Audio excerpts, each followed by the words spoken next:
حضرت بشر آفی رحمت اللہ علیہ سے سارا زمانہ پیار کرتا تھا۔ بغداد کا ایک تاجر کہتا ہے مجھے نہیں بابا اچھا لگتا تھا۔ ہمارا اپنا اپنا ذہن ہے نا، ہم کہتے ہیں میں نے جدھر ساری دنیا جا رہی ہے وہاں نہیں جانا، کہتے ہیں کہ وہ بابا مجھے نہیں اچھا لگتا تھا، حالانکہ سارا بغداد عزت کرتا۔ کیوں نہیں اچھا لگتا تھا؟ کہتے ہیں اس لیے کہ بابا نہ صرف فرض مسجد میں پڑھتا تھا، باقی نماز گھر جا کے۔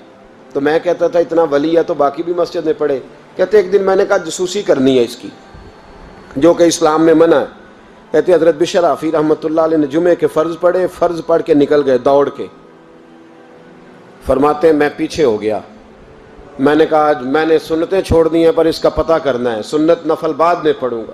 کہتے ہیں حضرت بشر آفی جلدی سے نا ایک کباب والی دکان پہ گئے، وہاں سے کباب خریدے، اور میں نے کہا بوڑھے کی عمر دیکھو اور اس کے ذائقے دیکھو، اس عمر میں بھی کباب کھائے گا۔ اوئے ہوئے، مولوی کو روٹی نے ستایا تھا، اس لیے سنت اور نفل چھوڑ آیا ہے۔ کہتے ہیں تھوڑا سا وہ آگے بڑھے تو نان بھائی کی دکان سے نا نان خریدے۔ میں نے کہا دیکھو یار، دیکھو اس کے ذائقے، گرم نان کھائے گا۔ بہت سارے لوگ بغداد میں رات کی روٹی کھاتے پر یہ گرم کھاتا ہے۔ کہتے ہیں حضرت وہ نان اور کباب لے کے نا جنگل کی طرف مڑے تو میرے دل میں خیال آیا یار بڑا ہی اس آدمی کا عجیب ذہن ہے، یہ اب سبزے پہ بیٹھ کے یہاں موج کرے گا، کھائے پیے گا، اور سنت نفل چھوڑ دی، اللہ ہزاروں مرید ہیں۔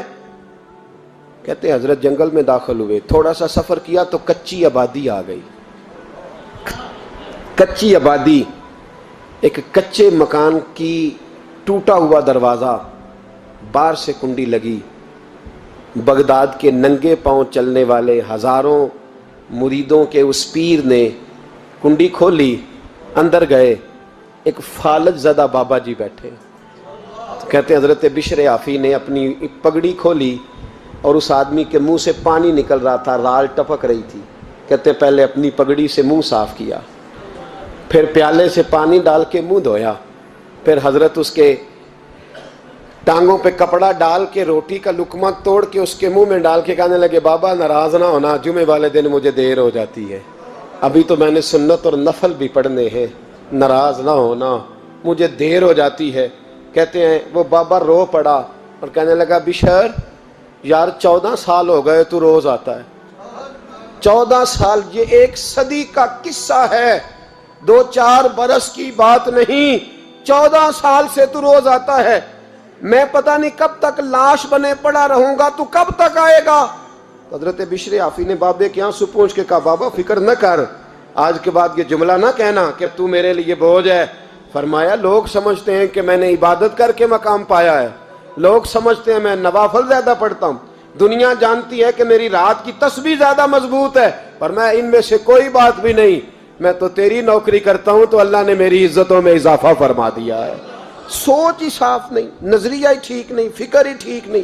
اسلام نظریے کا مذہب ہے، سوچ کا۔ مسند امام احمد بن حنبل کی حدیث سنی، حضرت انس بن مالک فرماتے ہیں جب انسان نے روزہ رکھا ہوتا ہے نا تو روح ویسے ہی پاک ہوتی ہے اس کی۔ میں نے یہ سوچا کہ کچھ باتیں ایسی کی جائیں جس سے تھوڑی سی سوچیں بھی تبدیل ہوں، کچھ سوچوں کا وضو، سوچوں کا غسل، افکار و نظریات کی بھی بات ہو۔ ہم سمجھتے ہیں کہ شاید کثرت عبادت اصل ہے۔ اقبال کہتے ہیں یہ ذکر نیم شبی، یہ مراقبے، یہ سرور، تیری خودی کے اگر نگہباں نہیں تو پھر کچھ بھی نہیں ہے، تیری خودی کے اگر، اور پھر عام چیز نہیں کہا یہ ذکر نیم شبی، سویرے سحری کا ذکر، یہ مراقبہ، یہ جو تو گھنٹوں اللہ کی یاد میں بیٹھا رہتا ہے، یہ سرور، کہتے ہیں بے کیف عبادت نہیں، سرور والی، یہ ذکر نیم شبی، یہ مراقبے، یہ سرور، تیری خودی کے اگر نگہباں نہیں، اگر تیرے نظریے کو نہیں بدل سکے، تیری سوچ نہیں بدل سکے، تیرا ایمان مضبوط نہیں کر سکے، تیری خودی کے اگر نگہباں نہیں تو پھر کچھ بھی نہیں۔ اور خرد نے کہہ بھی دیا لا الہ الا اللہ تو کیا حاصل؟ دل و نگاہ، دل و نگاہ، دل و نگاہ اگر مسلمان نہیں تو پھر کچھ بھی نہیں، دل و نگاہ۔ اقبال کہتے ہیں ایک دل کا کلمہ پڑھ، دوسرا نظر کا کلمہ پڑھ، ان پہ پابندی لگا۔ دل و نگاہ اگر مسلمان نہیں تو پھر تو کچھ بھی نہیں، کچھ بھی نہیں۔ حضرت انس بن مالک کہتے ہیں میں حضور کے پاس بیٹھا تھا، حضرت عبداللہ ابن عمر بھی بیٹھے تھے، کوئی بات ہو رہی تھی، ایک حجرے میں بیٹھے تھے، دروازے پہ دستک ہوئی۔ مسند امام احمد میں حدیث ہے نبی پاک علیہ السلام نے فرمایا انس دروازہ کھولو، دروازے پہ وہ بندہ ہے جس کو اللہ بغیر حساب کتاب جنت عطا فرمائے گا، وہ بندہ ہے دروازے پہ۔ حضرت انس بن مالک کہتے ہیں میں نے دروازہ کھولا تو بندہ دیکھا، غریب سا ایک انصاری صحابی، اور بندہ بڑا سادہ، وضو تازہ کر کے آیا ہے تو پانی کے قطرے داڑھی سے بہہ رہے ہیں، اور چمڑے کے جوتے اس نے لپیٹ کے تو بغل میں چھپائے ہوئے، آ کے اتحیات کی حالت میں بیٹھا، حضور سے دو چار باتیں کی، چلا گیا۔ ہم اس کا رنگ دیکھتے رہے اور مصطفیٰ کا کرم دیکھتے رہے۔ اس کو حضور نے جنتی کہا ہے۔ کہتے ہیں اگلے دن اسی ٹائم اسی وقت ہم حضور کے پاس بیٹھے تھے، پھر دروازے پہ دستک ہوئی، حضور نے فرمایا دروازہ کھولو، دروازے پہ وہ بندہ ہے جسے اللہ بغیر حساب کتاب جنت عطا فرمائے گا، بغیر حساب۔ کہتے ہیں دروازہ کھولا،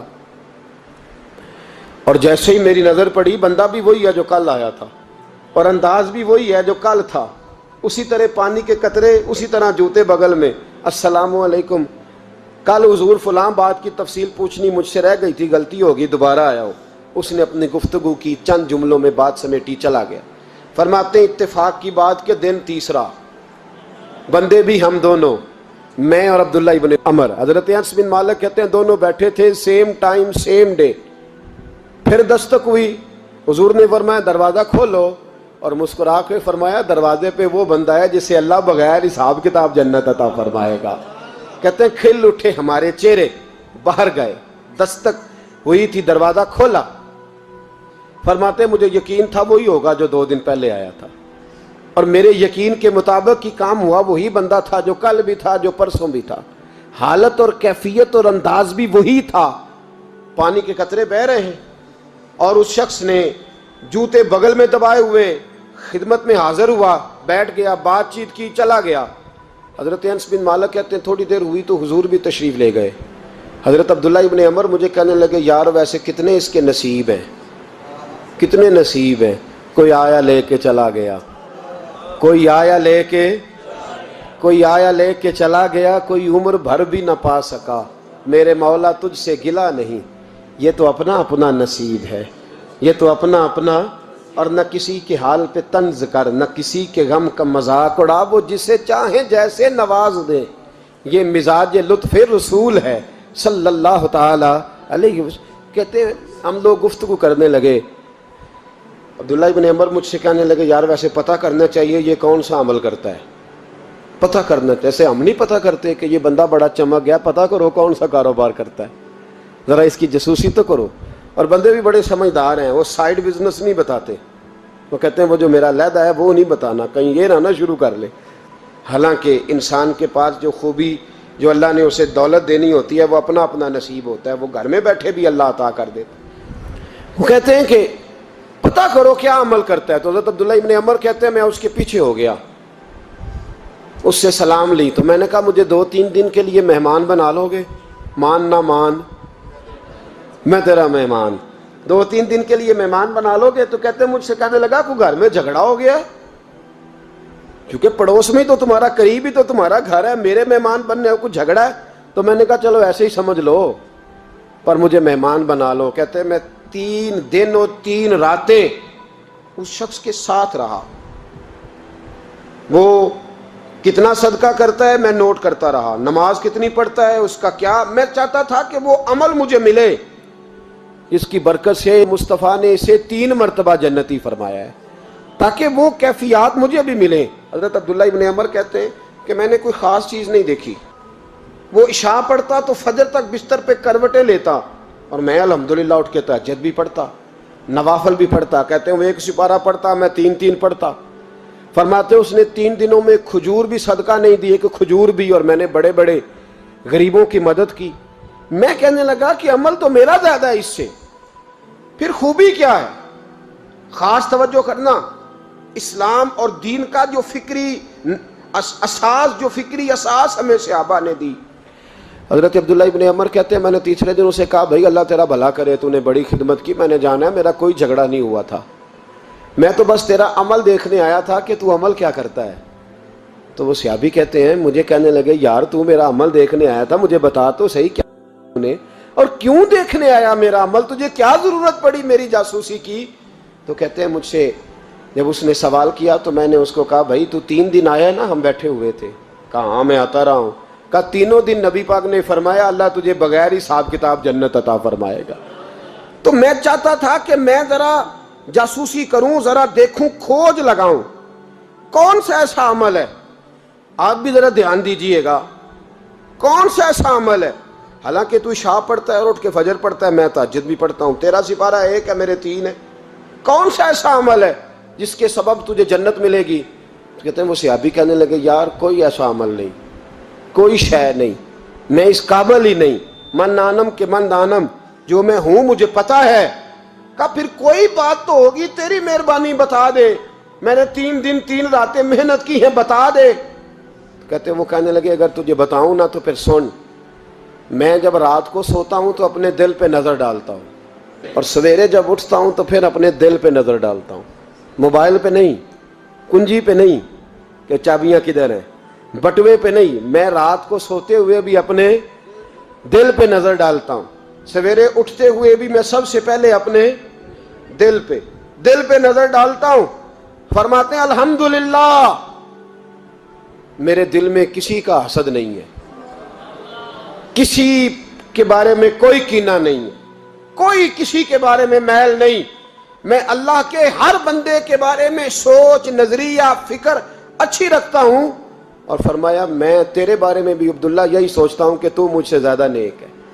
الحمدللہ اس وقت بھی میرا ذہن یہ ہے کہ انس بن مالک مجھ سے زیادہ پرہیزگار ہے، اس وقت بھی میری سوچ یہ ہے کہ محبوب کے سب صحابہ میں سب سے کمزور میں ہی ہوں۔ نابد عبداللہ ابن عمر کہتے ہیں میں نے اس کا ہاتھ چوما، میں نے کہا سمجھ آ گئی ہے، تیرا نظریہ، تیری سوچ پکی اور سچی مسلمان ہے، تو دل اور روح کا مسلمان ہے، تو نظر اور روح کا مسلمان ہے۔ یہ سبب ہے کہ اللہ کے رسول نے زمین پر چلتے ہوئے بھی تجھے 3 دفعہ جنت کی بشارت عطا فرما دی۔